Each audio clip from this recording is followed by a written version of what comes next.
Hello everyone, today we're going to do an election 2024 video on taxing the rich, okay, because I know that Democrats are going to lead with this point, right, because the Democrats right now, they're looking more and more like the party of the elite, the party of the top 1%.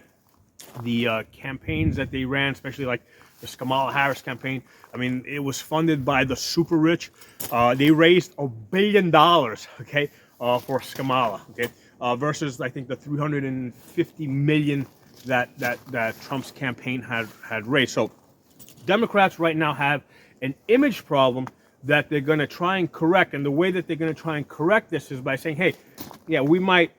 We might be supported by the super rich, but we want to tax them. Okay, so when the Democrats do that, when they say that, they know they're depending on the Republicans to come in and say, no, we don't think that's a really good idea, because, and then they'll list a whole bunch of reasons why it would be bad for the economy, why money might drive money out of the country, out of investments. So they try to say no and give logical economic points. Okay, so this is the wrong way to do it. Okay, because when you try to take that approach, right, it looks really bad to, let's say, the middle class and the lower classes that really don't understand economics, and to them it just looks like, Republicans want the lower classes paying the taxes. They don't want the upper classes, the super rich, paying any taxes. That's what it looks like. So Democrats really don't want this to happen. They really don't want to tax their donors.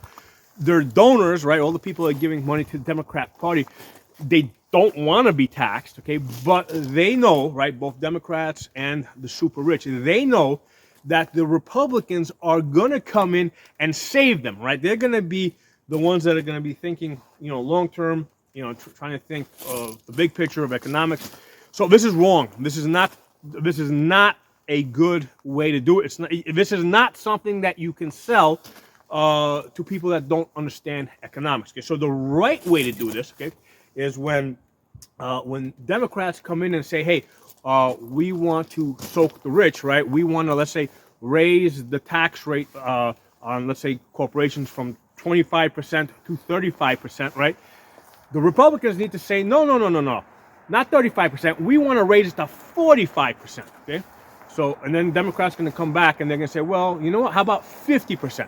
Republicans need to come in and say, no, we're going to go 60% on the large corporations. And then when Democrats come back and say, how about 65%? Republicans need to go, no, we're going to go 70%, okay? So Republicans need to fight ridiculous with even more ridiculous, okay? And I had said this back when Democrats were pushing student loan forgiveness, okay? The reason why they were pushing it, right, is because they knew Republicans were going to stop it. They were going to come in and counter it, and it just makes them look bad, okay? The Republicans were trying to justify, say, hey, it's not fair to everybody else. Other people have already paid off their debts, and now why are you forgiving it for a certain class of people? And it's just not fair. So even though it's logical, it's not an easy sell. It doesn't sound as good as if Republicans had come in and said, hey, you know what? Yeah, you know what? We're all in on student loan forgiveness, but we want to go a step further. We want more, we want mortgage forgiveness. We want auto loan forgiveness, okay? So what they got to do is they can say, we're going to tie your student loan forgiveness or student debt forgiveness to home mortgage forgiveness and auto loan forgiveness and credit card forgiveness, okay?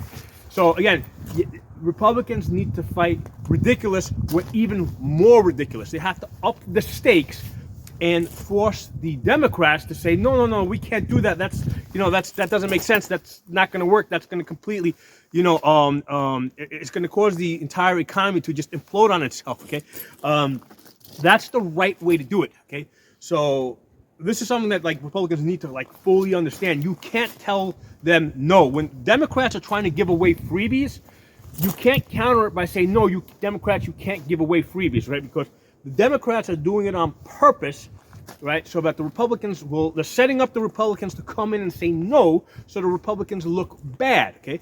So the right way to do it is you just up the stakes, okay? You go to more ridiculous, and now you force the Democrats to either up their stakes, or now they're the ones that are going to say no. And what Democrats are going to do is they're just going to like say no, like behind scenes.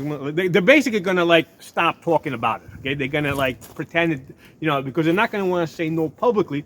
They're just going to stop bringing up these ridiculous things. Okay, so that's what Republicans need to do. Right? They need to stop saying no, and they just need to up the stakes to a point where Democrats can't raise those stakes even further. So on soaking the rich, right, would in many cases would just drive them out of the country, because I've said it before, rich people have choices, okay? They can take all their shit and they can just move it somewhere else, okay? Comments, let me know what you guys think, but I really think that this is the approach that Republicans need to start taking. And this is, once they establish that this is what they're going to be doing, the Democrats are going to stop pushing for ridiculous stuff, okay? Talk to you soon.